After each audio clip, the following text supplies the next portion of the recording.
राजस्थान का थार रेगिस्तान। आधिकारिक तौर पर भारतीय सेना का एक फील्ड रिसर्च बेस, अनौपचारिक रूप से ब्रिटिश इंटेलिजेंस और भारतीय रक्षा वैज्ञानिकों के बीच एक गुप्त सहयोग स्थल। Code name Ashes facility 9। इस बेस का उद्देश्य एक नए तरह का संचार सिस्टम टेस्ट करना था, जो रेडियो से नहीं मेमोरी वेव्स से काम करे। उनका दावा था एक संदेश जो कभी मिटता नहीं, मौत के बाद भी। प्रोजेक्ट के हेड थे डॉ. एड राठौर, एक मनोवैज्ञानिक जिन्होंने युद्धकालीन आघात पर काम किया था। उन्होंने कहा था, अगर हम यादों को नियंत्रित कर सकते हैं तो हम युद्धों को नियंत्रित कर सकते हैं। प्रयोग सरल लगता था। सैनिकों को एक रेगिस्तानी बंकर में रखा गया, बिना किसी बाहरी आवाज के। हर सैनिक के दिमाग में एक विशिष्ट फ्रीक्वेंसी पल्स ट्रांसमिट किया गया, 7.3 मेगाहर्ट्ज। फिर उनसे बोला गया, कुछ ऐसा याद करो जो तुमने कभी जिया ही नहीं। 2 दिन तक सब सामान्य था।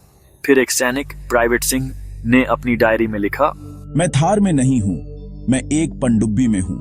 बाहर पानी है और कोई कह रहा है सतह पर मत आना।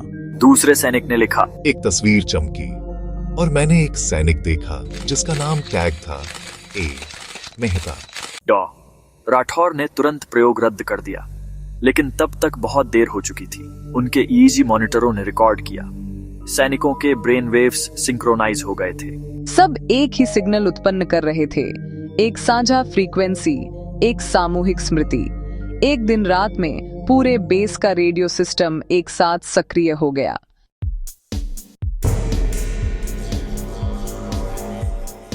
हमें याद है जो उन्होंने मिटा दिया। अगली सुबह जब जांच हुई, पूरा कैंप खाली था। किसी ने दरवाजा तक नहीं खोला, कोई पदचिह्न नहीं थे। सिर्फ एक रिकॉर्डर मिलता है जिसमें एक आवाज लगातार दोहराई जाती है, एशेज 09 पूरा हुआ, इको प्रोटोकॉल की ओर बढ़ रहे हैं।